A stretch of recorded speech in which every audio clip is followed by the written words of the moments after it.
സ്നേഹമുള്ള സഹോദരങ്ങളെ, കഴിഞ്ഞ നാളുകളിലായി മലയാളികൾ ഒന്നടങ്കം കുറേയേറെ മനുഷ്യരെ തേടുകയായിരുന്നു.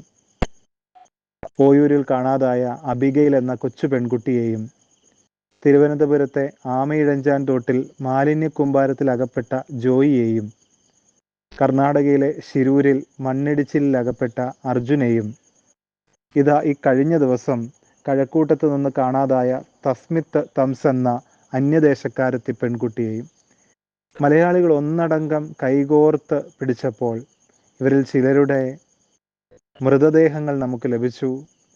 ചിലർ ജീവനോടെ തിരിച്ച് കണ്ടെത്താൻ സാധിച്ചു. ചിലരിന്നും കാണാമറയത്താണ്. സ്നേഹമുള്ളവരെ, കർണാടകയിലും തമിഴ്നാട്ടിലും ഇവർക്ക് വേണ്ടിയുള്ള തിരച്ചിൽ ഊർജിതപ്പെടുത്തിയപ്പോൾ ആ നാട്ടുകാർ ചോദിച്ച ഒരു ചോദ്യമുണ്ട്: എന്തേ, ആരാ കാണാതായത്? ഏതെങ്കിലും ഒരു VIP-യുടെ മകനാണോ മകളാണോ എന്നുള്ളത്.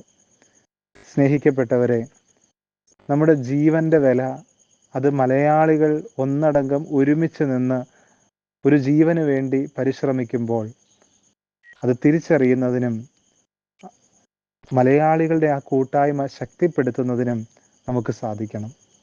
മനസ്സിൽ നന്മയുള്ളവരാണ് മലയാളികൾ. അതുകൊണ്ടാണ് വലിയൊരു ദുരന്തം വയനാട്ടിലുണ്ടായിട്ടും അതിനെ അതിജീവിക്കുന്നതിന് അവരുടെ ആ അതിജീവന പോരാട്ടങ്ങളിൽ നാം ഒന്നിച്ച് ശക്തി പകരുന്നത്. ജീവൻ്റെ വില മനസ്സിലാക്കുന്നതിനും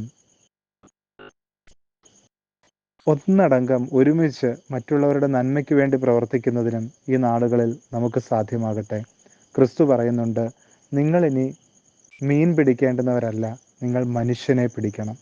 മനുഷ്യൻ്റെ ഹൃദയങ്ങളെ സ്വാധീനിക്കാൻ, അവൻ്റെ വേദനകൾക്ക് ആശ്വാസം പകരാൻ, അവനോട് ചേർന്നിരിക്കാൻ, അവൻ്റെ സങ്കടങ്ങളെ കേൾക്കുവാൻ നമുക്കും പരിശ്രമിക്കാം.